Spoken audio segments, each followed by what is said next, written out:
Hello YouTube, it's your boy Nathan coming to you to do another recap video. Today we're talking about Married at First Sight, episode 5. So this episode was a very, very nice episode. I'm going to give it an A, you know, little hiccups here and there, but overall a really nice, just calm, relaxing episode. You know, kind of the calm before the storm type thing. So I'm going to start with, I'm going to start with Lindy and Miguel first. So, in this episode, you know, all the couples are still in Mexico for their honeymoon. And, you know, everybody's doing their little honeymoon, little activities, just going out to do fun things and eating and just having a good time and stuff. And just having the talks. Lindy and Miguel.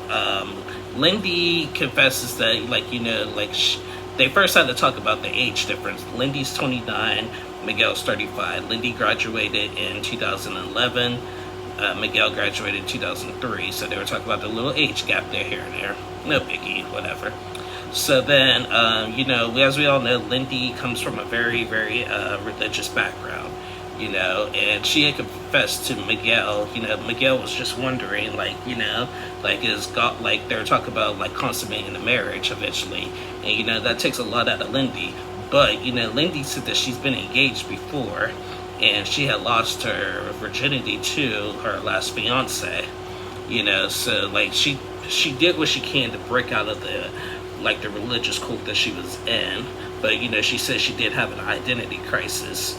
With that, so she still, she was telling Miguel they had a nice little massage, and he gave her a nice little massage and everything, but you know, just to build some sexual chemistry. But you know, Lindy is very particular on how she wants things, and she wants it to be at the right time. Even though she is married, she's still playing it off as kind of waiting for the right moment, which I can respect, because again, they're still strangers at this point. So Lindy and Miguel, Miguel's being very patient with her, and he plans to, so I respect that a lot about him. So he said he's going to be very patient with her, and when the time is right, they'll be able to consummate their marriage. So far, you know, they're okay. You know, I'm still trying to get a read on them as a couple. I don't know yet. You know, they're off to a slow start, I just need to get a read on them. So, but we'll probably see in the future. Next I want to talk is Morgan and Ben. So Morgan and Ben, they're the last couple to get married. So in this episode, they're actually still on their wedding night, because Ben had tested positive for COVID, so their wedding was pushed back, and their honeymoon was pushed back a couple days. So Morgan and Ben, they have their little wedding night. They talk to each other's in-laws about each other. You know, they just had it was just a fun spirited evening with them, and they go to bed together.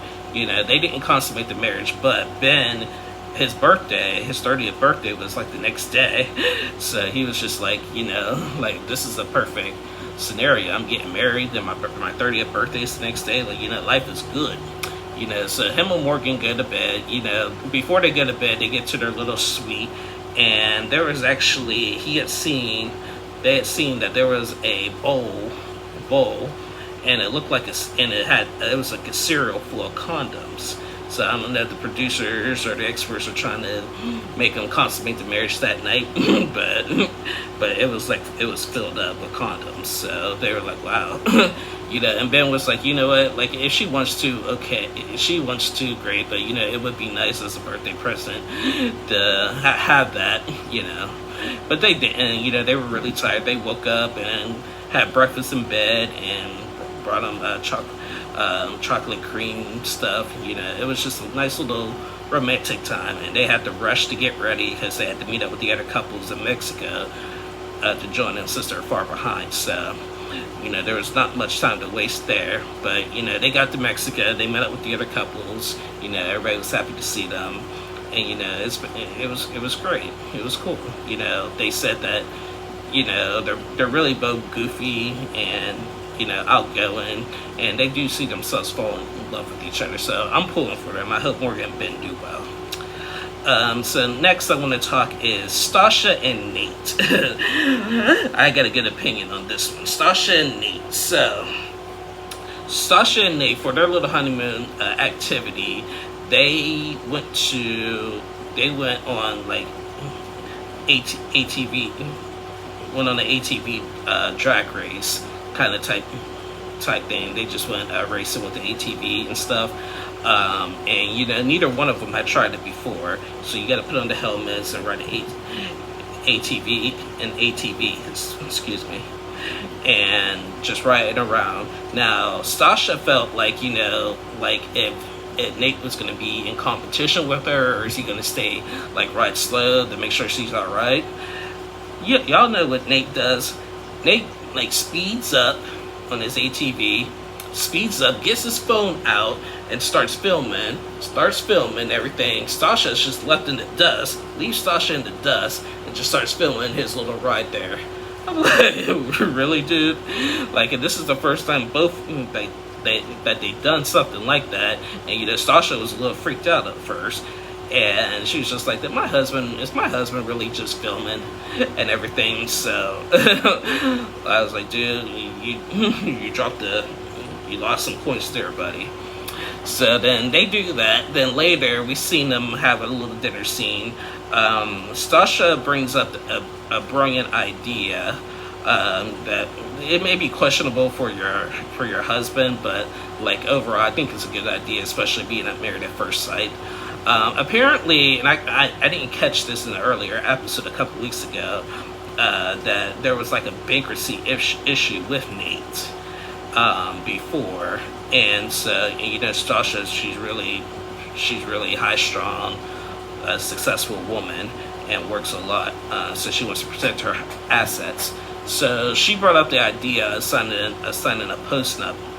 And at first I'm thinking, you know, post-nup, dang, like he doesn't, Nate was like, dang, you don't trust me? But he was just like, you know what, we are 3 days into our marriage, and like I do want to make her feel comfortable, so like I'll sign it, but that means I gotta really build that trust with her. And I want to talk about this post-nup thing. Married at First Sight's Facebook page, they asked a question: should these couples sign a post-nup or prenup or whatever? And you know, with all the comments actually said yes, and I say yes too, because yeah, I think that should be required for the show, you know, because like, yeah, you don't know what's going to happen. You're on this eight week experience, 2 month experience, not knowing if you're going to stay married or get divorced in that time. You know, you reach decision day to either say yes to stay married or get divorced. And a lot of times the people who say yes on decision day, they still end up getting divorced right after, a couple days after decision day. So like, you know, I think it is like okay to sign a post-nup, but you know, what do they really have? But what do like these couples really have that the other person wants already, just in the first couple days? But again, you never know. But you know, but they are thinking long term. So I do think that signing a post-nup should be required for all the couples on the show. Really, you know, like, you know, because a lot of these people come from very successful backgrounds and stuff, and they probably have a lot. So yeah, I think signing a post-nup would be a good idea. So, but you know, Nate did agree to do that, so I thought that was cool, and they cheers to a good time and that and everything. So yeah, next couple I want to talk is Alexis and Justin. So Alexis and Justin, you know, they on their little honeymoon trip, honeymoon activity, they did horseback riding. And you know, it's just from, you know, Alexis and Justin, they have like this big physical attraction. Like they just really can't get off of each other because they're so attracted to each other, you know, and it is cool. So after they went horseback riding, and Alexis and Justin went to have dinner and stuff, and Justin confessed that he's actually already fallen in love with her and that he's in love with Alexis. And she's like, you know, I like you and stuff, but I'm not ready to say that right now, you know, and which is fine, you know, and he wasn't expecting it, but I think that, you know, and in a later scene in the episode, Nate had said it best with Alexis and Justin. I think Justin is just really happy that they matched him with somebody like her, and that, like, we can see why they're matched together and they're a perfect match, it seems like. But it's still early, and I think he's just overly excited at the moment because he pretty much got what he wanted, really. And I can see that, but you know what? With Justin, I can't fault him for that because I'm like that. If I'm with whenever I'm in a new relationship, I'm excited in the beginning. I'm excited. Hey, look at my new girl, man. I'm loving this. Finally got me a new girl, and she's great. This, and that. I'm loving her already. This, and that. But you got to realize that you have to take it slow, especially when you're strangers. You have to take it slow because, like, Alexis said, she was scared, partly scared a little bit, and she was like, I can't be scared on falling in love, but you just don't, you got to really protect your heart there. So she didn't say it back, and nobody's expecting her to say it back, and she told the other girls that, like, she wanted to run for a minute. Now, when someone says I love you, now granted, if they mean it or not, this is just me. I mean, I'm not gonna get scared by that. And I'm not gonna, like, if I'm really in love with you, I will say it back. But I'm not gonna say I love you just to say I love you too, just to get that. But at the same time, I'm not gonna get scared about it and leave that person. A lot of people who say I love you first and the other person doesn't say it back, that person usually leaves them because they get scared. There's no reason to be scared to fall in love. Like, love should not be scary. Love is a great thing, and it should not be scary. You should not really want to run away from love. So, like, if you're really feeling it, like, go for it. But just, like, just be careful how you say it, because it could come, because you can say you love me, but then don't show it. But so, if Justin really loves Alexis, he better do a great job of showing how much he loves her. That's all I can say about that. So yeah. And the last couple I want to talk is, I need to talk about this couple, is Kristen and Mitch. Now, I've been a little hard on Mitch this year. He's starting to grow on me a little bit, but been a little hard on him.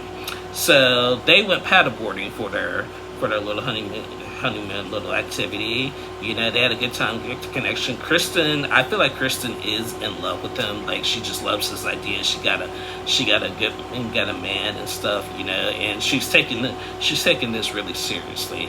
Mitch, at first I didn't think was into it that much, but he's starting to get into it a little bit more. So they had a conversation, and, like, they're trying to develop, like, sexual tendencies and a connection. Now, they had a dinner, and Mitch confessed that, like, overall, like, Kristen's awesome, but he's not fully attracted to her. And of course, Kristen's a little upset by hearing that, but she didn't, like, react to it. She just, like, okay, like, we could work on that. It was tough hearing, but we can work on that. But yeah, like Mitch was saying that if he was a little bit more attracted to her, they would be like more into it and stuff. So it was like a little weird conversation. Kristen was in a little bit of tears because of that. And then later we seen them have a dinner where they're, like, putting chocolate in each other's mouths and stuff, and just having a nice little talk and stuff. And they also got massages in a later scene and stuff. And they talked about, like, apparently behind closed doors, Mitch did make a move on Kristen, like, just to build that tension. And, like, I guess they had, like, a really passionate kiss that we didn't see. And it was talked about, Kristen said, "You're a really good kisser" and stuff. I wasn't expecting, okay, we just had, like, a crazy conversation the night before, and then this happens the next day. So, Kristen and Mitch right now are on a little bit of a roller coaster here. So yeah, I think Kristen is attractive. Like, I mean, and Mitch is just old. He's like the oldest one. He's 41 years old. He's just old. So, so I don't know what he's really expecting with this, but I do think that he'll become attracted to his wife eventually. Because, I think Kristen's awesome, but she's taking this really seriously, and she has a big heart, and, like, and she deserves happiness. So, but Mitch is starting to grow on me, but he's still got a lot more growing to do, and I'm curious to see how this is going to play out during the rest of the season. Kristen did make note that that if he doesn't say I love you, or if they don't have sex by decision day, she will ask for a divorce. And she said, that's the only pressure I'm going to put on you. And he said, okay. So yeah, and like when Morgan and Ben showed up to Mexico and met up with the couples, they went on this boat ride, and all the guys went separate and all the girls went separate to talk where they're at in their marriages and stuff. Well, when they got to Sasha was saying that she doesn't know her biological father, and that like she's using Nate's last name even forever, even if it didn't work out. She's using Nate's last name because like she doesn't know anything about her last name with that, and she got really emotional. And then Alexis had said that she had a father, but he wasn't there, so it was almost like she didn't have a father. So they had like a little moment there. And then when they eventually got to Kristen was not comfortable with telling them like what's going on with her and Mitch about the unattractive comments and stuff, but they said that, girl, when you're ready to tell us, she's like, I'm not going to tell you now since all the couples are here, but when we get together like tomorrow or something, have girl time, I'll tell y'all what's up. And all the girls were really supportive with her, and they were like, tell us when you're ready, there's no pressure here. So overall, I'm liking the season. I like the cast. They're all very nice. They're all nice, and they're really supportive, and they're not like, we haven't seen craziness yet. We're going to get to craziness here shortly, but, they're leaving good first impressions, which I like. And, obviously in marriages, you're going to have your ups and downs, and when the honeymoon is over, we're about to see everything start going downhill. So I hope that, but I do like this cast. This is a nice cast. Really supportive. I knew when they went to San Diego that it was going to be a calmer cast, not an aggressive bunch like last season and Boston was, so yeah. But anyway, guys, thank you guys for watching. This was Married at First Sight. I'll be back on tomorrow to do 90 Day Love in Paradise Caribbean. We're almost done with that season. Thank you guys for watching. Please like and subscribe to my channel, and I'll see y'all again soon.